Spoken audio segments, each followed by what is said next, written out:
when we were talking about like that it been it been a quiet news month and the right month to take off for from a vacationing perspective and to be, as it were, off grid, we're at a different point in the cycle in the UK. You can see that where the UK's not had its sort of populist moment, well, it has probably Brexit, but it's not had sort of ongoing domestic political ramifications.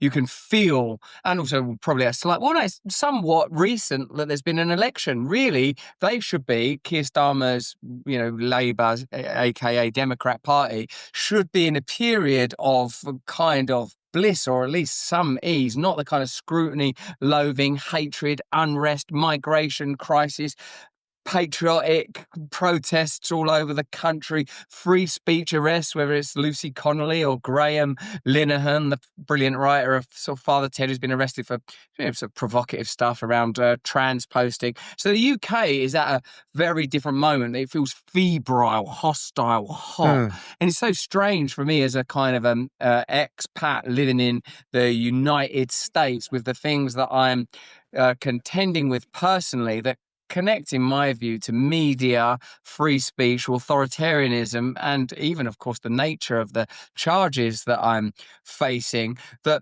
in the UK, because I spoke to Tommy Robinson yesterday, Dave, for an hour and a half, and he was extremely, as he always is, lucid, cogent, and a very good communicator. And when I was much more allied with the left, he talked about us like facing each other over a barricade once when I was turning up. What he said was, yeah, man. He was saying about some sort of Muslim protest, which I don't, I'm very sympathetic to Muslims, and I believe in, I do believe in cohesion and freedom and peace, religious freedom, and I believe in variety, if not diversity, because diversity suggests opposition. I heard that at that thing we went to at Dr. Ozzy's house. You can hear that in the UK, mate, things are hotting right up, and like there's someone like Tommy Robinson, he's extraordinary. He would have been silenced, vanquished, annihilated, finished, but like he's tenacious, and Elon Musk kept reposting his stuff, and that's it. So it shows you we live in a different world now, and our systems cannot accommodate the changes that have taken place in media, the ability to communicate, even just the fact that what we do is an industry with logos and people that have search engine optimization as a job. They're not ready for that yet. They're not ready for communication being as agile as it is, and I think they understand that it's going to have political connotations, not just in terms of it will influence the existing parties, but it will likely create new ones. What did you make of Tommy now? Because I had him, he was actually one of the first guests that I ever had on my show. Wow. Over a decade ago. I didn't really know who he was, but a few people kept tweeting at me, you got to talk to this guy, because he was fighting for free speech in your country, again, a decade plus ago. I got so much hate for that. Like that was, I think, one of the first, if not the first time that I experienced like the unending hot iron of the internet. But he's largely turned right about a lot of things. And I did see just in the last day now that Elon's been retweeting him left and right. Yeah, I like him. I mean, the thing is don't you believe that in the space we operate in, and let's face it, it's things that you and I have both been accused of, hucksters, grifters, political chancers, Gavin Newsom selling Donald Trump merchandise, like Tommy Robinson, whether you agree with him or not, and like anyone, there's a variety of things I don't agree with him on, and I discussed those things when I was talking to him. What you cannot question is his authenticity and his bravery. And for a long time when I was affiliated with the left, what they wanted was, there should be a working class movement and working class people should get involved in politics. Well, hey, it turns out they are. It looks like you don't actually like it.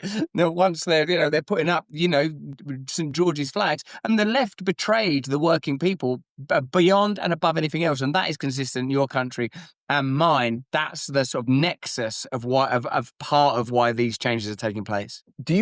I wasn't planning on going too political here, but actually, as long as we're doing this, when you go home now, or when you talk to your friends and family that still live across the pond, does anyone seem like hopeful for the future of the country? Because every time I go to London maybe once a year or something like that over the last 10 years, and every time it seems like less and less people are hopeful.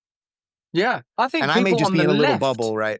Yeah. Well, yeah, of course, I suppose we are in bubbles to some degree, but on the left of the government, like, say figures like Owen Jones. They're like, it's just difficult to find somewhere to approve or appreciate this government from. They're so plainly authoritarian, so plainly deceptive, so plainly using bureaucracy and the language of care to legitimize further and further control, that on the left, people are demanding, like, Jeremy Corbyn lead a new party.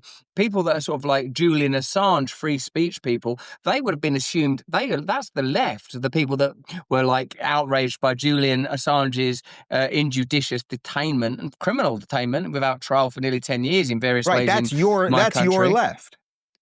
That's our left. Our left Yeah. was like, hey, what's going on with Assange? And then, then we sort of, Keir Starmer, who was head of the CPS, he's our current prime minister, was head of the CPS while that stuff was going on with Julian Assange, did nothing about it. He was at the CPS, and then he was involved in politics as leader of the opposition. Never said anything about Julian Assange, about free speech, about international politics. So right there that what you've got is a kind of globalist leader. So whether it's on the left, people that, that constituency of anti-establishment people, but probably more broader than sort of a figure like Assange would suggest, or obviously the right with the sort of the increasing support for Nigel Farage and reform, and parties and interests that are beyond that, and even more sort of novel and more difficult to describe political feeling alliances and ideologies. No one that I met thinks, well, this Keir Starmer guy is doing a good job, and this sort of weird, watered down, broken version of Labour that doesn't even actually support ordinary working people. No one, whether it's small businesses, ordinary working class people, the North, the South, the farmers in agriculture, no one anywhere. No, I can't find it. I don't think they even believe in themselves. They're like saying stuff like, well, we're actually very nationalist. We've got flags up in our, they don't even believe in the stuff they've been peddling, the stuff they've been persecuting people for. It's never been like this. As for, I've not lived for infinity, of course, but I've never seen a political landscape where there's so much hostility, despair, dissatisfaction, fragmentation, and really no constituency that supports the system. It's held together only by sort of force and authority at the moment.